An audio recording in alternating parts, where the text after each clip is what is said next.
All right, this will be much shorter, I hope, than the last one. Three things to get through.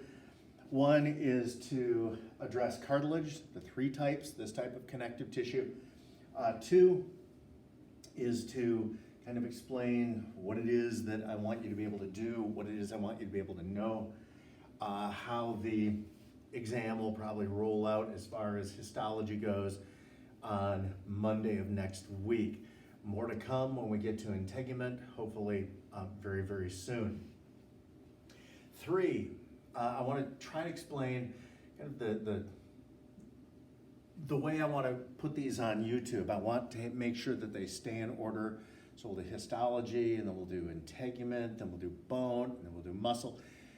And I think I've figured a way out. So we'll get around to that in just a little bit. But first things first. We've looked at loose, we've looked at dense and regular and irregular dents, and you've seen that, yeah, they're kind of all over the place. They all look a little bit slightly different. Cartilage, which I'm sure you've heard of, a couple of the characteristics about cartilage. It's still a connective tissue. It's avascular. So avascular is telling me it means that there's no circulatory system that's going in here. We don't have blood supply that runs through these individual connective tissues known as cartilage, which is why if you damage cartilage, it takes so long to repair. Like, man, this is frustrating me. It should be fixed by now. Well, it's not fixed by now because your blood flow, your nutrient flow doesn't happen as fast as it does in other components of your body. Also, there's no nerves, which is a good thing, especially when you damage it, it doesn't hurt. Now, damage to tissues surrounding cartilage, yeah, that'll hurt, but the cartilage itself is not going to send off a signal to your brain that says something's wrong, and it really, really is painful. Along with that, and I think one of the biggest things, it's really a determining factor with cartilage and how it works and how it functions, is cartilage is about 80% water. So 80% water on average with cartilage, which means it's really, really high in that hyaluronic acid. So if you want a tissue that holds a lot of water, you need a lot of hyaluronic acid and some of those other things that we spoke about before spring break. Now, the cells themselves, hopefully I'm in frame here, are chondrocytes. And chondro is a direct prefix for cartilage. Anytime you see chondro anything, it's going to imply cartilage. Cyte, there we go again with cell. So this is literally a cartilage cell. This is what's going to make the extracellular matrix, maintain it. And if you take a look over here really fast, look at this, it's like the exact opposite of an epithelial. There's a cell, there's a cell, there's a cell, there's a cell. All the rest is extracellular matrix. There's a few cells. All the rest is extracellular matrix. In this, you got these lined up in little groups. It really screams hyaline cartilage when they're lined up in groups of 3 or 4 or 5. But let's figure out what this is all about. They're very water intensive. They hold water, avascular, no nervous innervation. But these chondrocytes live in a very interesting location.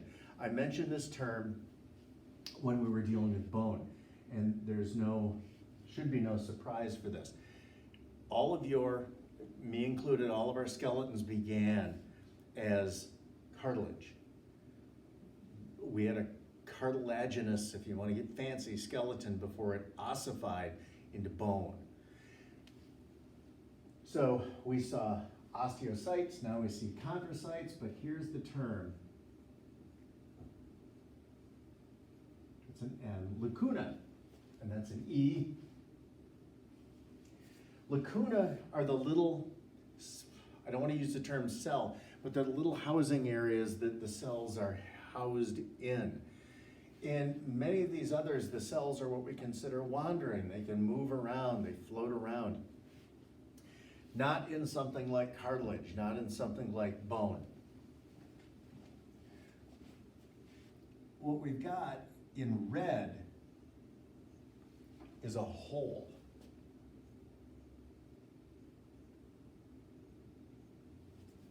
It's essentially a hole in the extracellular matrix. Now, let's see how this works in green. Put a little nucleus in there.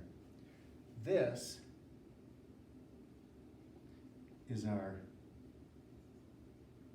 chondrocyte. So they're locked in, they're almost imprisoned, even though that's got a bad connotation. It's imprisoned within these little things called lacuna. So they can't just wander around inside the tissue. So chondrocytes in lacuna, lots of water, lots of hyaluronic acid. We end up with an avascular tissue that has no nervous innervation. Now, how do we get to these three? And it drives me crazy that I'm moving this quickly, but I know that you guys can hit pause. So please do and go back through and go through at your own pace. Hyaline cartilage is where I want to start out. Hyaline cartilage, the first, and up here on page 158 in my text, that's an image of hyaline cartilage right up here.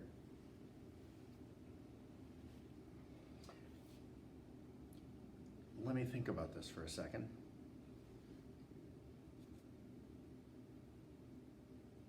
Okay, there may be an issue with this image, so if I could zip it back about 45 seconds. Let me focus on more so not looking at it and going, look, I can identify which is which, but let's talk about the characteristics. Let's talk about what they're made of. I should have taken a look at those first. I think our text is wrong. Hyaline, this water-intensive high H2O cartilage is loaded up with, go figure, collagen. Lots of it. It's tough. If you are thinking, well, give me an example. I want to picture it. If any of you eat chicken, you rip the leg off of a chicken, you cook it up, and you eat it. You take all of the muscle off of there, and you're left with this bone that's maybe about that long. At the end, it's kind of shiny and almost clear. That's articular cartilage. That's hyaline cartilage. So the cartilage that we find at the end of the long bones, hyaline.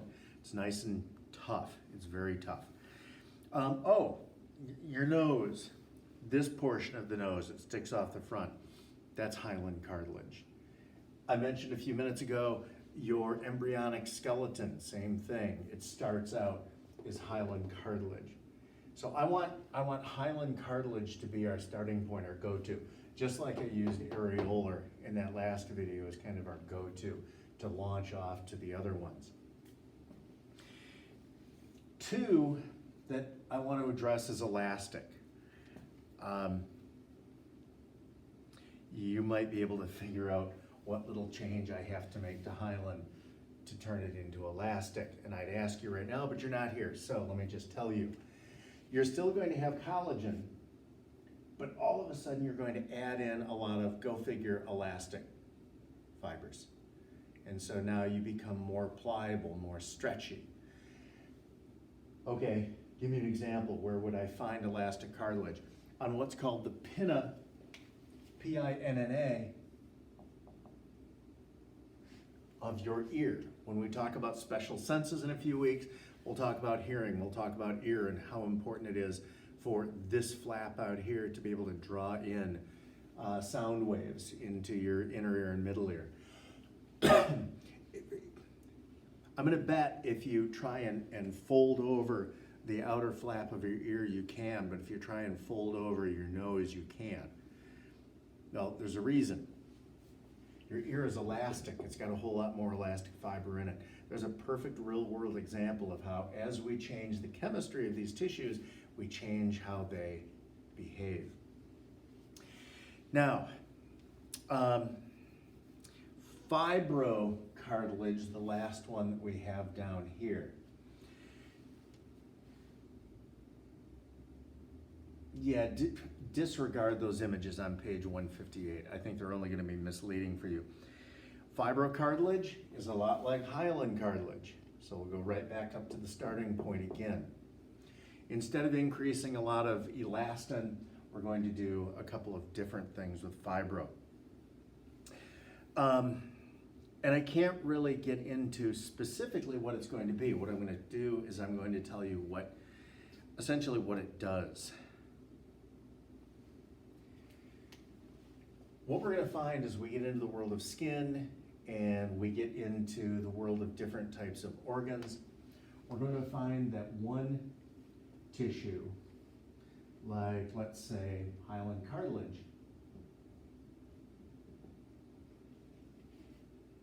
is going to be sitting on, or as we move through in space, it's going to end up being, say for example, a dense connective.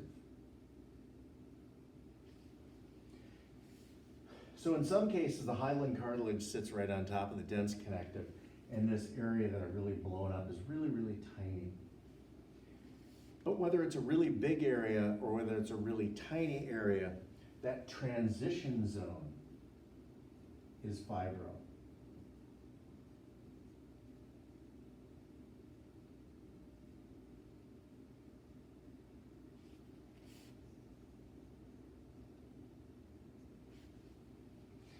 So that's why I can't say, hey, guess what? Elastic just increases the amount of elastic tissue or elastic fibers in there.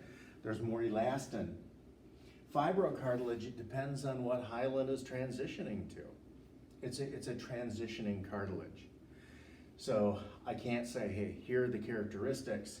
It depends on what the hyaline is transitioning down to. So once again, we start out with the hyaline, and then we modify it, we tweak it. That's the world of connective, and I've just got a few minutes left to do the last two things, or the other two things that I wanted to. One, when it comes around to the exam, as far as histology goes, what's important? What should you be able to do? We started out this whole thing, this whole endeavor of tissues looking at chemistry. We looked at the fibers, we looked at what else we find in the extracellular matrix, know what their characteristics are. Know what GAGs do, what collagen is all about, what elastin is all about, what reticular fibers are all about. Then I can throw a lot of stuff at you about saying, if one of these has this or something else, how will it behave? Which brings me around to one of the questions I already know I'm going to ask. It'll be written, it'll be an essay, however you want to define essay. I think I can kind of roll it around in my head as build a tissue. What I'll do is I'm going to give you some parameters. I want a tissue that can do this, and I'm not looking for one of these as an answer. I'm not looking for bone or blood, but I'm going to say you're going to make up tissue X. Maybe it exists, maybe it doesn't, I don't know. But I want you to be able to tell me what chemistry has to exist in that from only the things that we've talked about that will allow the tissue to behave the way that I want it to behave. Here's an example. If I was to say one component is it has to hold a lot of water. The first thing you're going to want to do is say, hey, it's got to have a lot of hyaluronic acid or GAGs in it. Cool. It's things like that. You're going to be able to tell me that you know what these different tissues, shouldn't even go as far as tissues, these fibers and this other chemistry does to give us the characteristics that we see in the different tissues that we're talking about and are in the book. Correct or incorrect? So yeah, expect a couple of those. Expect some quick multiple choice on, maybe I'll give you where would you find this particular tissue or that particular tissue. Maybe it's spongy bone or osseous tissue, compact bone or osseous tissue, a little compact around the outside of a long bone, spongy on the inside. I'm not gonna go crazy. I'm not gonna ask you 20 different multiple choices over that, even though I probably could. The important thing is understand the relationship between the chemistry, the tissue, and the function. Seeing as we've kind of stepped back from direct lab, I'm not going to be giving you images like this, or like, I think you could get that one. I'm not going to give you images like this and say, hey, what tissue is it? Not going to, don't have time to. So I will be open for more questions online, and as I go through and talk about the world of the integumentary system, I will also tell you how I want to be able to address those. As far as cells go, essentially, what are the functions of the organelles? I might ask a question about what do you think the most important organelles are to a cell, and why? Defend your answer. So you go, oh man, we haven't talked about lysosomes and stuff like that for a few weeks. Right, but roll it around in your head. Also, number two, I kept saying all of these organelles are not independent. They work together. So I might ask a question about the relationship between ribosomes that build proteins and the microtubules, which are produced by the MTOCs. So be able to weave your way through the cell, feel comfortable within the cell. As far as the world of cell division goes, it's going to be what happens in each one of these phases. If you go back, oh yeah, we talked about cell cycle with interphase and prophase. Hopefully, all of you had that in high school and maybe even middle school. So dust that off, bring it back from a couple of weeks ago, and you should do just fine on that. Also, how I'm gonna label these on YouTube. Try and keep them in order. I'm going to try and set them up like this. For example, what we just did a little while ago would be 171. So this is what you would type right into the YouTube search bar. Unit 1, histology 1 of 2. What we just did, 171, Unit 1, histology